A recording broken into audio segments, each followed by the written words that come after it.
কিন্তু ইদানিং কিছু লোক যারা একদিকে গণতন্ত্রের কথা বলে, একদিকে সুষ্ঠু নির্বাচনের কথা বলে, আর একদিকে মনে মনে বলে থাকে কিসের নির্বাচন, আগে সংস্কার, আগে গণভোট, আগে স্থানীয় সরকারের নির্বাচন, এসব তালবানো করে হাসিনার ফ্যাসিস্টদেরকে আবার ক্ষমতায় রাখার যে অবস্থা সৃষ্টি হচ্ছে তার এই ইঙ্গিত বহন করছে জনগণ বলা শুরু করেছে।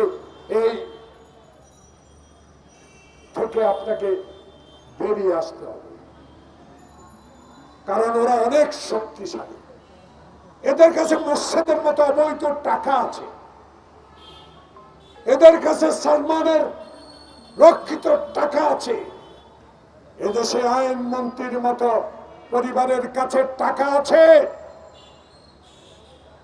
যদি আজ এদের কাছে টাকা থাকতো পায়ে হেঁটেই সরওয়ার্দিনী উত্থানের দিকে যেত না, কষ্ট করে মুসলমানের পক্ষে কথা বলছে।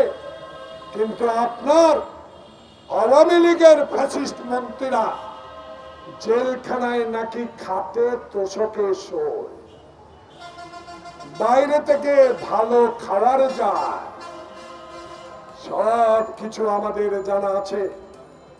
আস্তে আস্তে আমরা তুলব।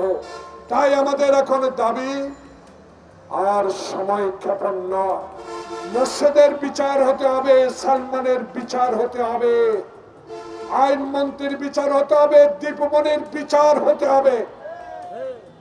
সেই বিচার যেন তাড়াতাড়ি করে ন্যূনতম সংস্কার, যেটা কি সুষ্ঠু নির্বাচনের জন্য প্রয়োজন, সেইটুকু করে অনতি বিলম্বে এই দুর্নীতিবাজ অবৈধ এমপি যারা বাংলাদেশকে শাসন করে গরিবের টাকা লুটে কানাডায় বাড়ি করেছে, ব্যাংককে বাড়ি করেছে, দুবাইতে বাড়ি করেছে, মালয়েশিয়ায় বাড়ি করেছে, তাদের থেকে টাকাটা নিয়ে আসে।